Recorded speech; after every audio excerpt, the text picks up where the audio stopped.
What's going on, everybody? Another edition of the 2023 version of the 30 to 1 MLB Countdown Previews. I'm John Pielli, Past Ball Show. JohnPielli.com brings you the 30 to 1 MLB Countdown Previews, the 12th annual, first video and audio version. Today we're talking about the Detroit Tigers. And before I talk about the Tigers, I'll tell you a little bit how we get where we're at.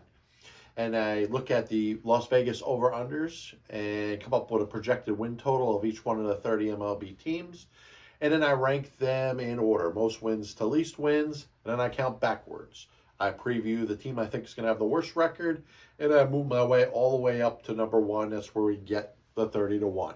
Like I said, we're talking about the Tigers today, the 1935 World Series champion, the 1945 World Series champion, the 1968 World Series champion, as well as the 1984 World Series champion. And it's been a little while since the Tigers have won the World Series, and based off of what we're going to talk about in this segment, it's going to be a little bit longer before we start to see the fruits of this Detroit Tiger rebuild.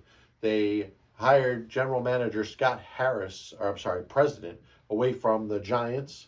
It's going to take a little while before they start to get things going here. I think this was a little bit of a dump this past offseason because I think what the Tigers have done, they've moved some pieces away with the intent on getting a little bit better down the road. Now, it's going to come at the expense of the present. Tucker Barnhart was their catcher last year, was brought over from the Reds, a little bit higher expectations than his results. He leaves as a free agent to join the Chicago Cubs.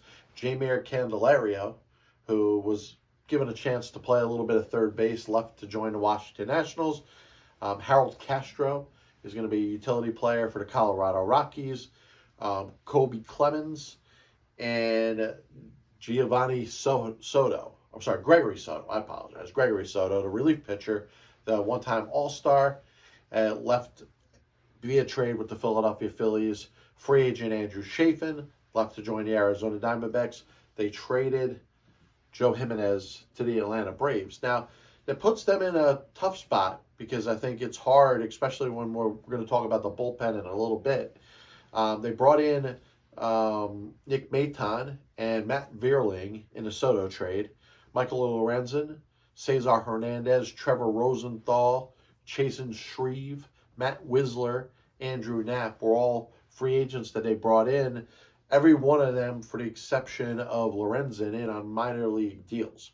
So really what the Tigers are looking, they brought in some veterans to mix with a ton of their young players just to really put the best effort they can on the field. And I think that's going to be tough for A.J. Hinch. A.J. Hinch got off to such a terrible start as a manager with the Arizona Diamondbacks, joined the Houston Astros and had nothing but success, and may have had a better chance last year than he does this year, because I think the Tigers have taken a step back overall. But that being said, one of the things I want to talk about is something positive, and that's the top part of the Tigers rotation, which I think may suffer a little bit because they may not score a lot of runs. I don't think their bullpen is going to be very good, but Eduardo Rodriguez is the unequivocal ace of this staff right now. He's the number one.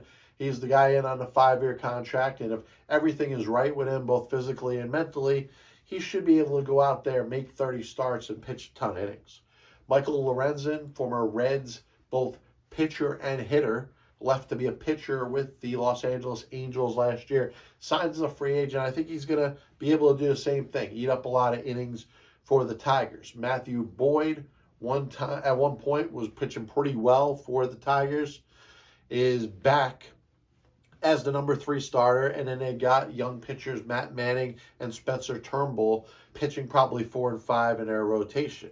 Now, they're looking at a couple different pitchers, and the reason I bring this up, because I do find this fascinating, is you look at 2 guys with the Tigers last year were probably not expected to pitch in the major leagues, and I'm talking about Bo Brisky and Garrett Hill. Brisky was taken in the 27th round of the 2019 draft, and Hill was taken in the 26th round of the 2018 draft. And both turned in good enough showings where it's worth it to consider them as major league starters this year. So the Detroit Tigers, a team that's been struggling to produce talent over the past several years, is also the home of the opportunity. And I wish both Bo Brisky and Garrett Hill well, 20-something round draft picks. I'd like to see them. Maybe they can max out their ability at the major league level and give the Tigers a little bit of depth in their rotation. Now, Casey Mize, Tarik Skubal, two very important pitchers for the team over the past couple of years, are going to be out either for the season or a considerable part of the season. Now, the one Achilles heel, I think, is going to be with the Tigers. If you want to see them surprise, listen, everybody roots for the underdog, and the Tigers in 1984, they weren't the underdog. But this year, they definitely are. If you want to root for them, they're going to need to get something out of their bullpen. And I think it's a tough sell at this point. Jose Cisnero probably inherits the closer job. Now, he looked pretty good in 28 games at age 33 with the Tigers last year. 25 innings, 23 strikeouts, just 15 hits. 19 walks, though, which I'd be a little bit concerned about that. Good strand rate, didn't give up that many runs. Jason Foley, who's probably their best reliever that they have left. Remember, they traded Jimenez, they traded Soto. Chafin walked as a free agent. So Jason Foley, who pitched pretty well for the Tigers last year in 60 games, is going to get a ton of high leverage opportunities. So will Alex Lang, who pitched in 71 games for them last year. He has 82 strikeouts in just over 63 innings. Looking at a couple other pitchers that, I don't know. I mean, Tyler Alexander made 17 starts for the Tigers. Maybe in a relief role, you get a little more out of him. I don't really know who else is going to step in there. Shreve, Rosenthal, Whistler, I think they're all worth considering. But if I was worried about anything that's going to really break this Tigers team and maybe put them in a position where they could be one of the worst teams in all of baseball, it's the bullpen. And if teams are just, batting around against the bullpen game in and game out, then I think it's going to be hard for the Tigers to win a ton of games. Now, you look at this lineup, and I think there's a lot of promise in it. I look at a couple guys, Riley Green, who I love as a prospect. I think he's going to be a Tiger for a long time. Spencer Torkelson, the one-time number 1 overall pick, is going to be playing first base, probably batting cleanup. Kerry Carpenter hit a lot of home runs last year in the minors, maybe batting 5th in right field. That Javier Baez brought in as the veteran shortstop. It's going to be interesting to see if he has a bounce back season, because right now that contract that he signed, 6 years and $140 million, isn't looking so good. He played 144 games at shortstop last year, hit just 238, was coming off a much better season in 2021. And of course, there's the ancient one, the future Hall of Famer Miguel Cabrera, who very well could be playing in his last season. Now, this could be a positive thing for the Tigers. Remember, there's 2 options in his contract for 2024 and 2025, but there's a likeliness that this could be his last season in Detroit. He's got over 3,000 hits. He's got over 500 home runs. Only a handful of guys in Major League history have done both. He's coming off a season where he hit 254, and really that's kind of where he's been for the last 3. You're talking about a guy that's up until 3 years ago, had a well over 300 career batting average. We understand he's not the same. And you look at what he did in 2021 in 130 games, 15 home runs, 75 runs batted in, 256 batting average.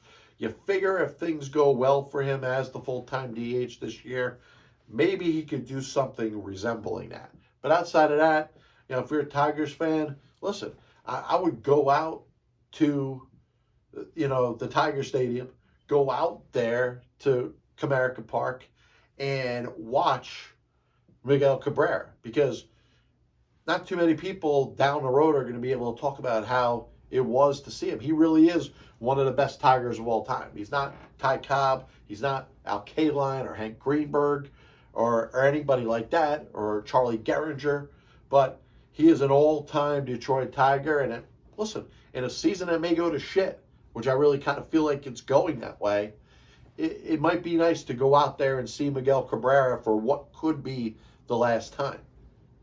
I look at some of their prospects, and I don't necessarily think they're to expect a ton out of them this year. Jackson Jobe and Ty Madden were two pitchers that they took in the first round of the 2021 draft.